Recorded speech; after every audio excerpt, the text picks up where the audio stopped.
தினம் ஒரு தகவல், தினம் ஒரு ஞானம். இன்னைக்கு என்ன பார்க்க போறோம் அப்படின்னு சொன்னா, நம்மளுடைய சென்னை கோடம்பாக்கத்தில் உள்ள சக்தி பிரமிடுக்கு சீனியர் பிரமிட் மாஸ்டர் திருமதி மஞ்சுளா திருச்சியிலேருந்து வந்திருக்காங்க. அவங்க தற்கொலை எவ்வளவு பாவமான செயல் அப்படின்றத பத்தி சொல்ல போறாங்க. நாம் அதை கேட்போம். நம்மளுடைய பிறப்புக்கு நம்ம மட்டும்தான் காரணம் அப்படிங்கிறது தான் நமக்கு தெரிகிற உண்மை. இப்பதான் எல்லாருக்கும் இந்த பேசஸ் மூலியமா நமக்கு தெரிஞ்சுக்கிட்ட நான் தெரிஞ்சுக்கிட்ட உண்மை. வேற யாருமே காரணமே கிடையாது. என்னுடைய டிசைனை நானே தான் வரைஞ்சிட்டு வரேன் அப்படின்னு சொல்லிட்டு. அப்போ த லா ஆஃப் த ஸ்பிரிட் வேர்ல்டுல கோர்ஷித் அப்படிங்கிற ஒரு பெண்மணி தன்னுடைய 2 மகன்களை ஆக்சிடென்ட்ல இழந்திருப்பாங்க. அவங்க மேகமுகத்துல போய் அவங்க சொல்ற தகவலை அவங்களாவே எழுதி, அது தன்னிச்சையான தானியங்கி மாதிரி எழுதி அவங்க சொன்ன அந்த புக்ல என்ன போட்டிருக்காங்கன்னா, இது அசாத்தியமான ஒரு உண்மை. என்ன அப்படின்னா, இப்ப நிறைய பேர் நம்ம சூசைட் பண்ணுவோம். சூசைட் பண்றது அப்படிங்கிறது நான் சொன்ன அப்பயே எதுவுமே மீண்டு வரணும், அதுக்குள்ள போய் வரணும்.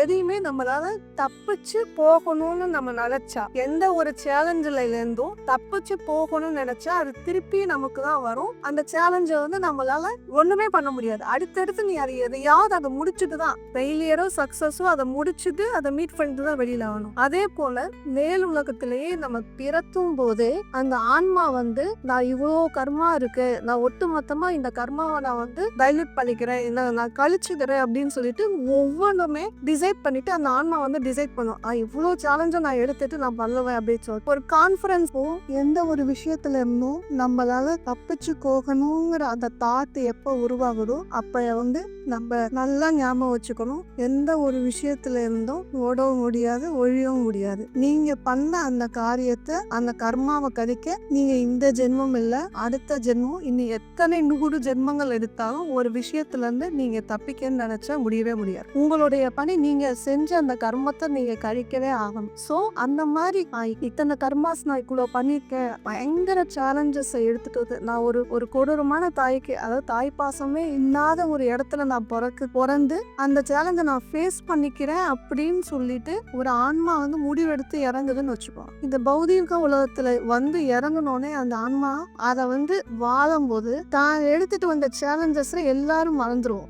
கான்செப்ட் அதனாலதான் சொல்றது, சின்ன குழந்தைங்களுக்கு திடீர்னு அழுகும், திடீர்னு சிரிக்கும், இது எல்லாமே பழைய நினைவுகள் அப்படின்னா அதுல போட்டிருக்காங்க. அப்போ அந்த பழைய நினைவுகளுக்குள்ள கொஞ்சம் கொஞ்சமா இந்த பௌதிக உலகத்துல அட்ராக்ட் ஆயிட்டு அந்த குழந்தை தன்னுடைய அக்ரிமெண்ட்டை மறந்துடும். அதே போல அந்த ஆன்மா இவ்வளவு சேலஞ்சஸ் எடுத்துட்டு வந்த ஆன்மா இந்த பௌதிக உலகத்துல அது மறந்து அது ஃபேஸ் பண்ண முடியாம இதுல இருந்து நம்ம தப்பிச்சிடணும்னு ஒரு மிரட்சியோட தன்னுடைய சுமையை தானே தயாராகி சுமக்க முடியாம ஒரு தவறான முடிவு தான் அந்த தற்கொலை முடிவு அப்படின்னு. ஆனா நீங்க இதை விட இன்னும் மோசமான கர்மாவை ஆட் பண்ணிக்கிறீங்க. எப்ப நீங்க தப்பிக்கணும், ஒரு உங்களுடைய உயிரை நீங்க மாற்றிக்கிறீங்க அப்படின்னு நினைச்சாவோ அது இன்னொன்னும் மிக கூடுதலான கர்மாவை சேர்க்கும். அப்ப அதனாலதான் சொல்றது, நேரத்துக்கு நிறைய உட்கார்ந்து நிதானமா ப்ரொசீட் பண்ணி, இப்ப எப்படி ஒரு கேஸ் எடுத்தா அதை அழகா நம்ம எப்படி எல்லாம் நவுத்திட்டு போகணும் அப்படிங்கிறத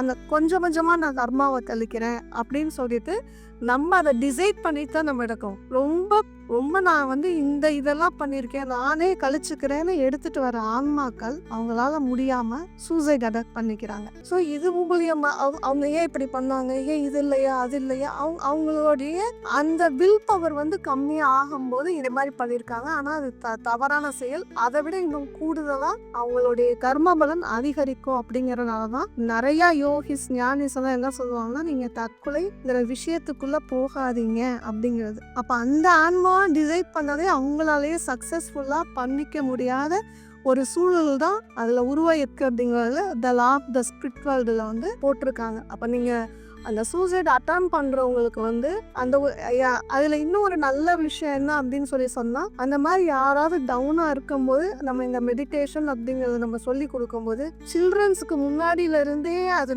இப்ப நான் உட்கார்ந்துருக்கேன் அப்படின்னா என்னுடைய குழந்தை சின்னதுல இருந்தே அதை பார்த்து கத்துக்குது அப்படின்னா அதோடைய நல்ல விஷயங்கள் 5 வளையாதது 50 வளையாது அப்படின்னு சொல்லுவாங்க. ஆனா அந்த 5 வயசுல பதிகிறது நம்ம. அதனால சின்ன குழந்தையில இருந்தே அது ஒரு நல்ல பழக்கத்தை கொடுத்த அந்த மெடிடேஷனை சொல்லி கொடுத்தா உங்களுடைய கொஸ்டின் செட்டுக்கு நம்ம தான் ஆன்சர் எழுதியிருக்கோங்கிறது தெரியும். அந்த ஆன்சர் செட் உங்க கையிலே இருக்கும். உங்களுடைய இன்னர் வாய்ஸை உங்களுடைய கான்சியஸ் மைண்டு கூட உங்களுடைய புத்தியோடைய ஆன்மாவோட உங்க பரமாத்மாவோடைய நீங்க ஐக்கியமாகி உங்களுடைய டிராவல் ஆகணும் அப்படின்னு சொல்லி சொன்னா ப்ளீஸ் டூ மெடிடேஷன். நல்லா மெடிடேட் பண்ணுங்க.